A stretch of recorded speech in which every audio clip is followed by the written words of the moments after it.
So yeah, right here we have the shoulder. And as always, we have the super elevations defined as well. I get the lane super elevation, shoulder, and sub base. I added the shoulder super elevation because sometimes we change them, sometimes we don't, but depending on the situation. But just in case, I have it right here. So you may ask, why do I have the lane and sub base if there's basically no lane, right? Well, there is a sub base, but there's no lane. Simple. Right here, for instance, we have the lane super elevation when we are going to use the left lane inside.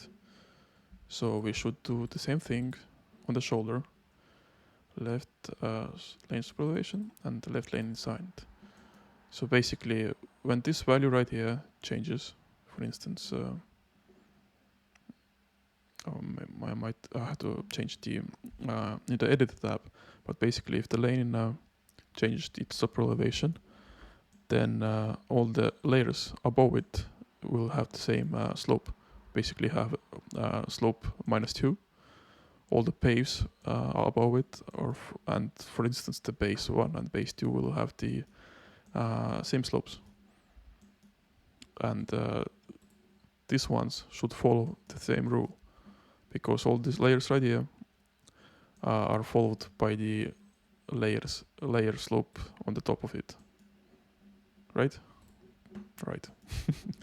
So that's my approach on creating them subassemblies, and that's about the sub base as well. Because if you have a carriageway, if you have sub base, for instance, -4, and the pavement is -2, then this sub base has to have the -4 as well.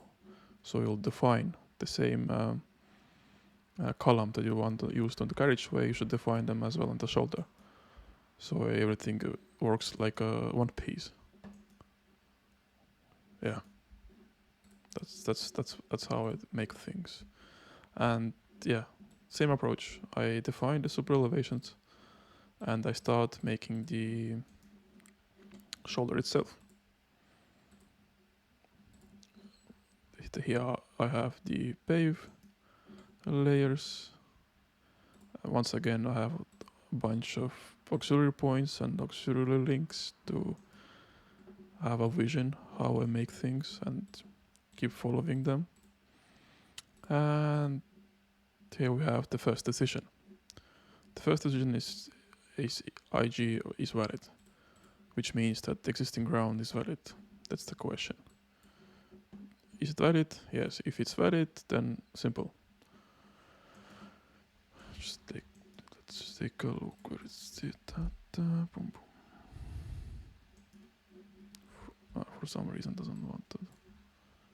Okay, there's an issue with that point. Let me close it for a moment. But yeah,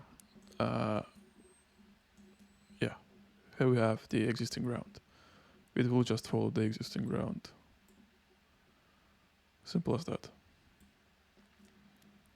If it doesn't have the existing ground, then it might have the daylight elevation target. So basically, depending on your project, and you don't want to have different shoulders depending on the slope circumstances. So I have made two possible options to get the elevation from the shoulder for the shoulder. One is elevation target, and the other one is surface target. They both follow the elevation, right? As well as they follow the offset target. So basically, you can have the offset. It's too much, right? But usually it's better slope, right? Somewhere like here. So yeah, it has the elevation target as well as the offset target. But usually you will see the existing ground target more often. And how does that work? Simple. As you can see, every single point and link has the same number and same code in every single decision. But they have different functionalities. for instance, here we have the existing ground target. And the first point is gets the elevation from the surface target, as you can see. On the other hand, we have the daylight elevation target. It gets its elevation from daylight elevation target. I use right here, I use the angle and delta y. Here I use a delta x on surface. So as you can see, different points, same names, but different approach on how they create this slope right here. And yeah, here I have some slope code, as you can see. It's a small workaround because daylight slope can't be a negative. So basically, it's an equation to remove the minus in front of the slope when you're using the input and output parameters. As well as here, as you can see, I'm eliminating the minus from this equation just to create the slopes. Yeah. And every single lane comes to one decision again. And it starts to build the shoulder as I want, right? As you need. The most difficult part is to get the slope working. Everything else is just depending on how you need the things done. And yeah, for some reason the sub-base didn't work. I have one point is missing. Probably it's 103, but I might be wrong. No idea. Okay, just quickly I will define it and let's see what's going to happen.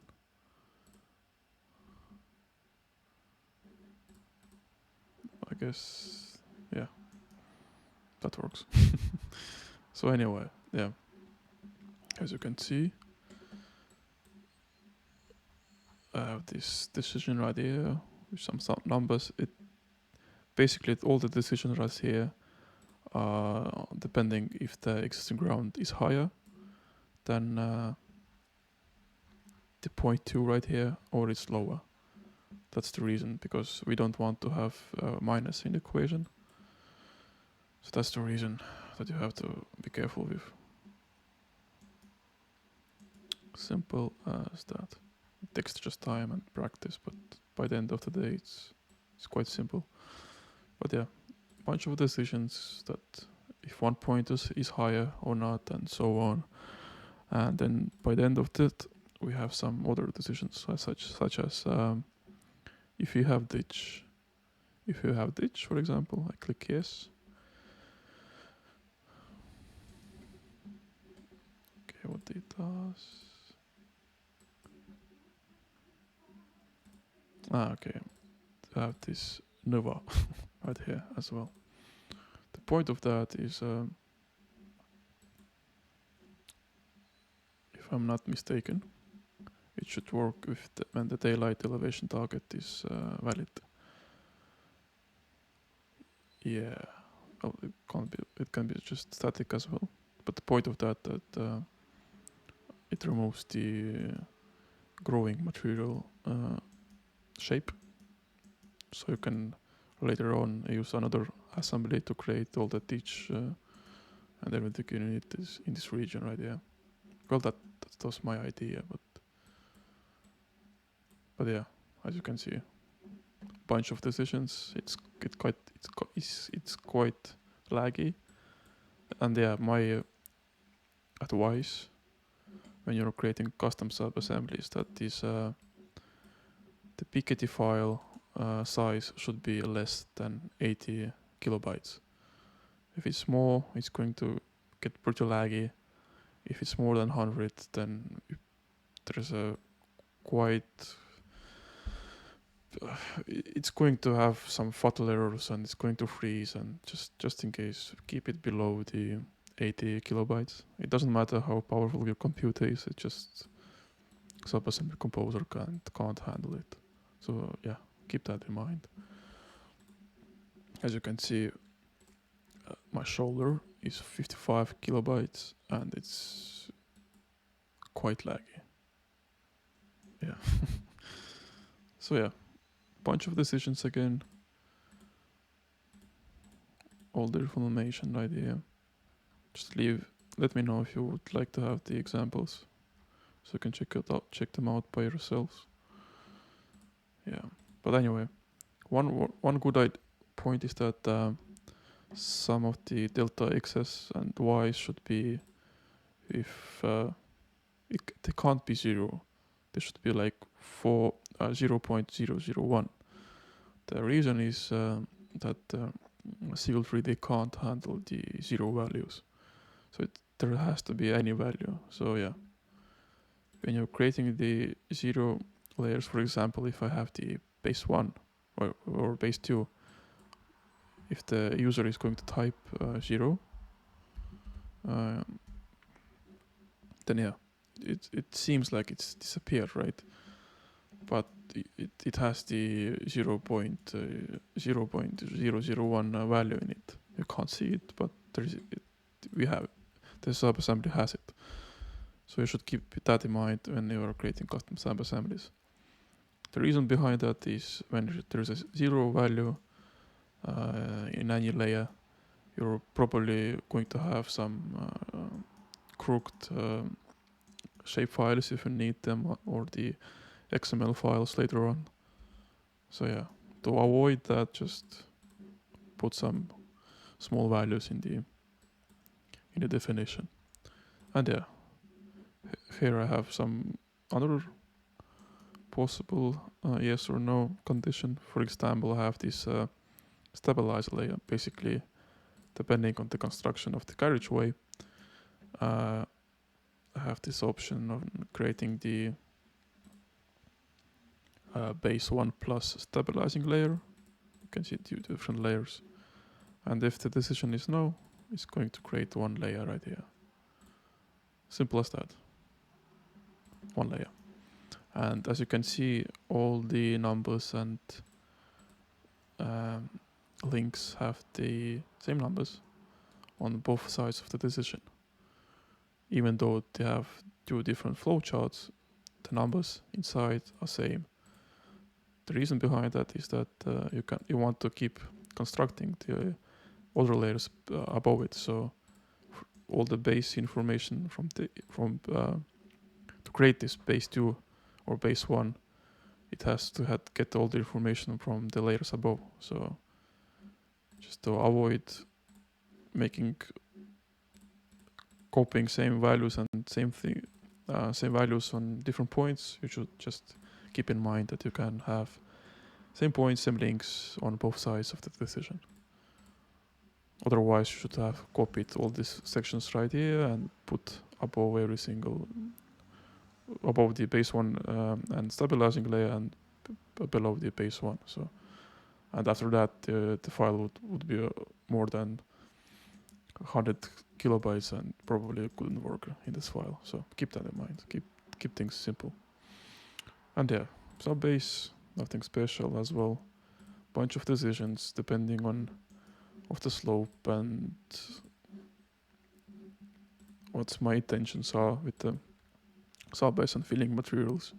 I have different decisions that the end user can make later on.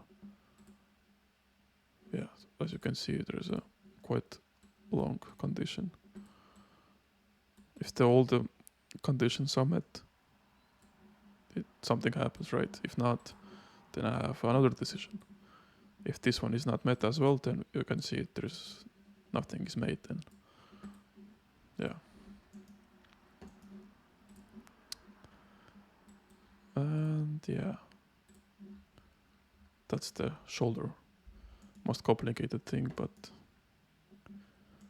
yeah, let's keep on moving. The next one, I I have right here is the same carriageway, but with a sidewalk, which has the curb as well.